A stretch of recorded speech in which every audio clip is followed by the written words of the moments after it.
Está começando mais um programa WTN Saúde. Eu sou o Dr. Luiz de Oliveira, eu trouxe aqui o Dr. Felipe Scófano, que é ortopedista, membro da Sociedade Brasileira de Ortopedia, de Cirurgia do Joelho e de Artroscopia. Dr. Felipe, tudo bem? Tudo bom. Como vai, Luiz? O senhor também é do quadro da Polícia Militar, né? Exato. Olha, é muito legal a sua especialidade com ênfase em joelho e como é uma lesão das articulares, já que mais acomete, né, as pessoas em geral, eu queria que você esclarecesse para mim a importância disso. O joelho é a articulação que tem mais lesões traumáticas na prática esportiva e em acidentes automobilísticos, né? Então nós vemos diversas lesões e, além disso, ainda tem a parte do paciente mais idoso, que também tem diversas lesões degenerativas que causam dores e que acometem a articulação. O joelho é uma articulação importante porque é muito limitante, né? Quer dizer, o indivíduo não consegue deambular. O membro inferior, qualquer que seja a articulação, ela limita a pessoa deambular de um lado para o outro. Então isso realmente aumenta a importância comparado ao membro superior. Essas lesões são provocadas mesmo sem o indivíduo ser atleta, né? Qualquer pessoa... Qualquer tipo de queda pode causar. Na verdade, a gente, como ortopedista, sempre fala que não é a intensidade do trauma, e sim o vetor de força que passa pela articulação na hora do trauma. Então, movimentos rotacionais, principalmente em cima do joelho, lesam diversas estruturas, principalmente ligamentares e meniscais do joelho. Me mostra, por favor, aqui na sua maquetezinha aqui. Esse aqui é um Quais joelho. são as lesões mais comuns? A anatomia do joelho é bem complexa, né? Nós temos duas articulações principais, a articulação fêmuro-patelar, que é da rótula em relação ao fêmur, e a articulação fêmur-tibial, que é a articulação do fêmur em relação à tíbia. Nós temos aqui o tendão quadricipital, o tendão patelar, o ligamento colateral medial, o ligamento colateral lateral. Dentro do joelho, internamente, a gente chama de pivô central do joelho, nós temos dois ligamentos colaterais, dois ligamentos cruzados, o cruzado anterior e o cruzado posterior. E além disso, tem os meniscos, que são estruturas fibrocartilaginosas que dão congruência articular, faz com que o fêmur se articule bem com a tíbia. Então são estruturas fundamentais para você ter um bom movimento articular. Uhum. Com essa complexidade, né, dessa articulação, existe um marco divisor, né, em relação ao diagnóstico. Depois da ressonância magnética, né, ficou mais fácil você evidenciar essas lesões todas. Com certeza a ressonância magnética mudou o quadro diagnóstico, o arsenal diagnóstico que existe. Porém, a ressonância hoje em dia, ela auxilia o médico a complementar o seu diagnóstico. Qualquer exame complementar, ele auxilia o médico. O principal exame que existe é o exame clínico, o exame físico. O exame físico do joelho é um exame rico, que a gente consegue, através de movimentos, descobrir qual o tipo de lesão que o paciente tem. A gente consegue determinar lesões ligamentares, lesões meniscais, só pelo tipo de movimento no nosso consultório. Certo. Além disso, a abordagem terapêutica também evoluiu dramaticamente, né? Significativamente nos últimos anos. Como é que você tem abordado o joelho? Hoje em dia, praticamente não existe mais cirurgias abertas no joelho. A gente consegue reconstruir toda a parte interna do joelho através de artroscopia. Até as lesões mais graves, que são as lesões condrais, conseguimos fazer cirurgias para essas lesões condrais através de artroscopia, através de processos que foram evoluindo na medicina internacionalmente, e você consegue regularizar essas lesões por artroscopia. Qual é o tipo de complicação mais grave que você pode ter de limitação, de sequela, que você encontra nessa especialidade? São as fraturas, né? A fratura, em qualquer parte do corpo, elas são muito limitantes. Porque a pessoa que tem uma fratura, quando ela opera, ela quer que tenha 100%, volte 100% do movimento. Na verdade, não é a realidade, porque a fratura, dependendo da gravidade dela, o ortopedista vai tentar que fique com a melhor função possível, mas nem sempre a gente consegue essa função que o paciente deseja, principalmente o paciente jovem. Entendeu? Quer dizer, um atleta, eventualmente, também poderia ter que largar o esporte, embora você possa continuar andando e tudo mais, eventualmente você tem que largar o estresse do joelho, né?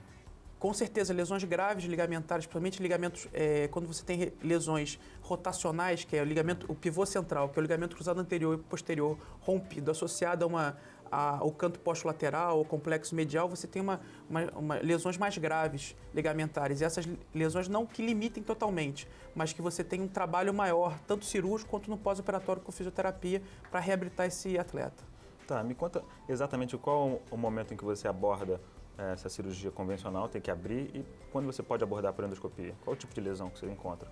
As lesões intraarticulares você consegue resolver quase todas as lesões intraarticulares por artroscopia. As lesões de fora do joelho que não são intraarticulares, você tem que abrir o joelho. As lesões ligamentares podem ser abordadas por via endoscópica? As lesões do pivô central, do cruzado anterior e do cruzado posterior, sim. As lesões do canto posto-lateral, que é do lado lateral do joelho, e do canto posto-medial, você não consegue abordar cirurgicamente por artroscopia. As lesões de menisco você consegue? As lesões meniscais são abordadas por artroscopia. Hoje em dia, o que a gente tenta sempre fazer é preservar a maior parte do menisco, de preferência suturar as lesões. A importância do diagnóstico rápido é justamente essa. Quando você tem um diagnóstico, uma lesão meniscal, com 1 ou 2 semanas, você consegue suturar o menisco e não tirar o pedaço do menisco que está lesado. Quando essa lesão já tem 2, 3 meses ou anos, você tem que retirar aquele pedaço. Antigamente era feita cirurgias abertas e você tirava o menisco inteiro, fazia menissectomia total. Hoje sempre a gente faz menissectomia parcial, porém a gente ainda consegue fazer sutura de menisco quando você pega na fase aguda. E aí você consegue recuperar o menisco ao invés de simplesmente ressecar? Exatamente, você está dando a cura, entre aspas, lógico, terapêutica. Você volta a ter um joelho bem próximo do que era antes de ter a lesão. Quando você faz a menissectomia parcial, você sabe que no futuro esse paciente vai ter uma sequela por artrose nesse joelho. Certo. Ainda a medicina ortopedia, quer dizer, essa parte, esse segmento do joelho na ortopedia, evolui muito em relação aos materiais. Vocês têm também os ligamentos sintéticos. Você tem utilizado essa... O ligamento sintético, existe o recurso do ligamento sintético, porém a gente não utiliza muito não. A gente utiliza normalmente os enxertos do próprio paciente, porque eles são mais biocompatíveis. Então você tem menos casos complicações, rejeições. Exatamente. E o que tem se feito muito fora do Brasil é a utilização de enxerto de cadáver, que isso você não tira nada do paciente, na verdade é um tecido humano que você coloca no paciente, mas isso no Brasil, em poucos lugares ainda são feitos. Por quê? Quer dizer, esse tecido ele é inerte, ele é considerado um tecido inerte, não dá rejeição, você tem que tomar algum antidepressivo? Não. Quer dizer, um depressor da imunidade para... Não precisa, você pega o enxerto que você queira, existem vários tipos de enxerto para você reconstruir um ligamento. Você pega esse enxerto, coloca na mesma posição do enxerto que rompeu e fixa com parafusos bioabsorvíveis, que são parafusos que depois de 5 anos, mais ou menos, eles são degradáveis pelo próprio organismo. A gente não usa mais parafuso metálico. Pô, isso é fantástico. Mas me conta uma coisa, as lesões mais graves, sem dúvida nenhuma, são as fraturas cominutivas, né, da base do joelho. E como é que você tem abordado isso? Tem se utilizado dessas cirurgias, implantando próteses totais, por exemplo?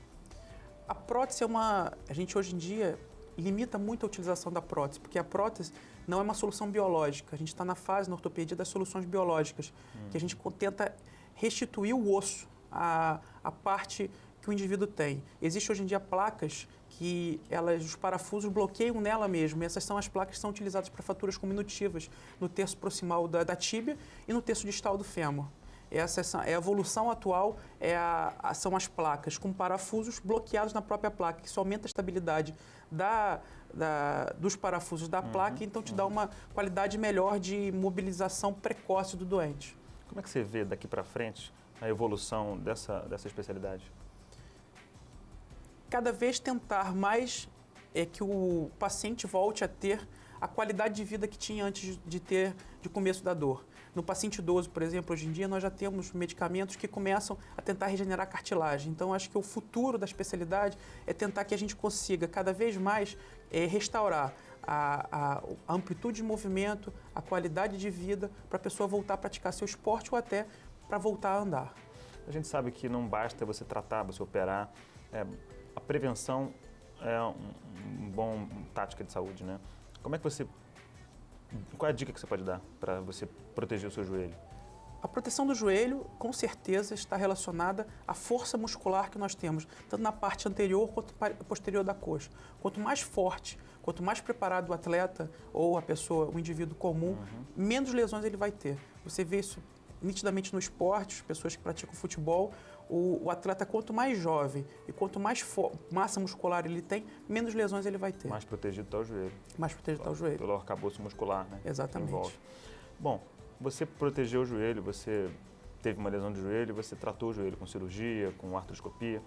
O pós-operatório é complexo? Você vê a importância do pós-operatório como um segmento significativo? É fundamental.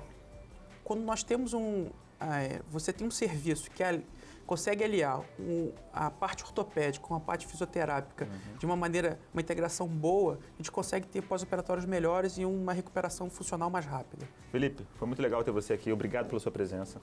Obrigado a você, Luiz, pelo convite. O programa WTN vai ficando por aqui, mas ainda tem muito mais sobre o joelho lá nos nossos extras. Clique também nos nossos links. Até a próxima.